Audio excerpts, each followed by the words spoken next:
ભાઈ કોણ કરે છે આ બધું? કોણ છે કે જે નવા ચહેરાને સરકાર સુધી પહોંચવા નથી દેતા?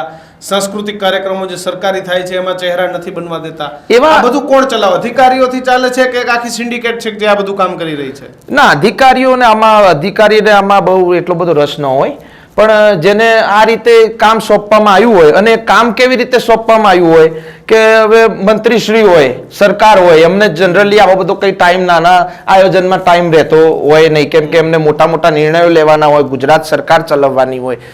એટલે આવા માણસો, એક જૂથવાદના 4-5 માણસો એવા છે કે તમને સવાર સાંજ મંત્રીશ્રીના બંગલે જ બેસી રહ્યા હોય, એમને ચા પાતો હોય બરોબર, ના પાય તોય બરોબર, આવતા જતા બોલાવે તોય બરોબર, ના બોલાવે તોય બરોબર, બસ અમને કામ આપો.